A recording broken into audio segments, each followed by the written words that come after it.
مولاي صل وسلم دائما ابدا على حبيبك خير الخلق كلهم مولاي صل وسلم دائما ابدا على نے سوال پوچھا ہے، لوگ قرآن پڑھ کر دوسروں مرحومین کو بخشتے ہیں یا قرآن خوانی کرتے ہیں، یہ کیسا عمل ہے؟ قرآن خوانی تو ایصال ثواب کے لیے بدعت عمل ہے، کیونکہ اجتماع کے لیے الگ سے ثبوت ضروری ہے۔ باقی اخپل طریقے سے قرآن پڑھ کے بخشنا یہ فقہا کے درمیان اختلافی مسئلہ ہے، ہم اس کے جواز کے قائل ہیں، اس لیے کہ رسول اللہ صلی اللہ علیہ وسلم نے صحیح حدیث میں میت کے لیے صدقہ کرنے کی اجازت دی ہے، اور جو بھی مزاج نبوت کو سمجھتا ہے اسے معلوم ہے کہ حدیثوں میں اصول بیان ہوتے ہیں جزیات کے ضمن میں، سمجھ رہے ہیں نا؟ صدقہ کیوں ہے؟ اس لیے کہ وہ ایک نیکی ہے، تو وہ اپنے لیے بھی کی جا سکتی ہے اور میت کے لیے بھی۔ تو فقہا یہ کہتے ہیں کہ اس سے پتہ چلتا ہے کہ نیکی کوئی بھی اپنے لیے بھی کی جا سکتی ہے اور میت کے لیے بھی، تو یہ بالکل جائز ہے، اس میں کوئی حرج نہیں ہے۔ البتہ جو چیز حدیث میں منصوص ہے وہ ہے صدقہ، تو اس کو زیادہ فوکس کرنا چاہیے، سمجھ رہے ہیں؟ باقی بعض لوگ اس میں بحث کرتے ہیں کہ حدیث میں صدقہ ہے، آپ نے قرآن کہاں سے نکال لیا؟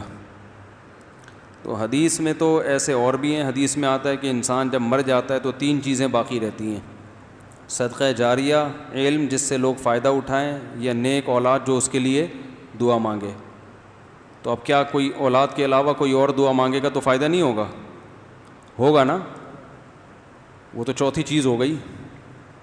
تو حدیث میں جب یہ آتا ہے نا 3 یا 4، تو اجماع اس پر کہ یہ 3 اور 4 میں منحصر نہیں ہوتا۔ حدیث میں آتا ہے 3 آدمی ایسے ہیں جن کی طرف قیامت کے دن اللہ نظر اٹھا کے بھی نہیں دیکھے گا: شلوار تکبر کی وجہ سے ٹخنوں سے ڈھانپنے والا، اور جھوٹی قسم اٹھانے والا، احسان کر کے جتلانے والا۔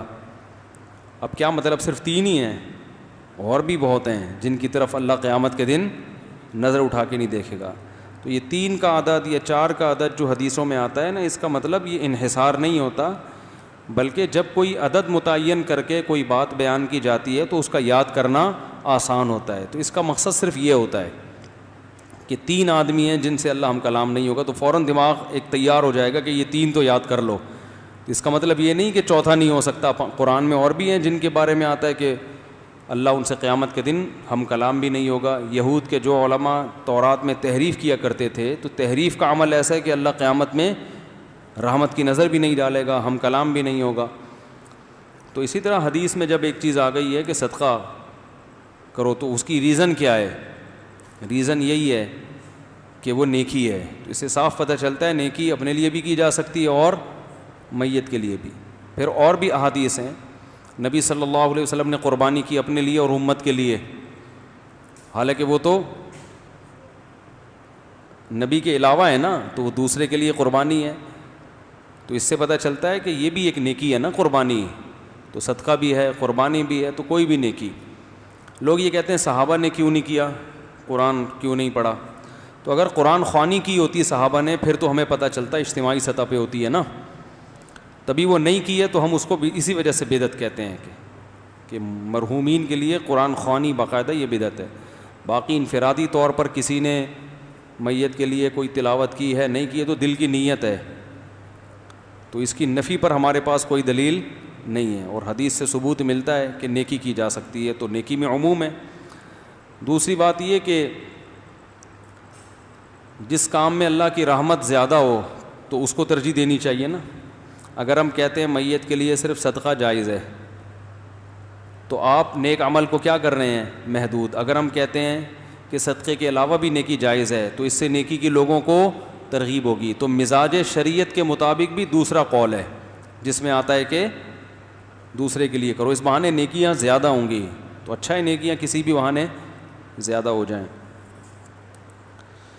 باقی دوسری طرف بھی بعض علماء گئے ہیں، لہذا اس مسئلے میں شدت ٹھیک نہیں ہے۔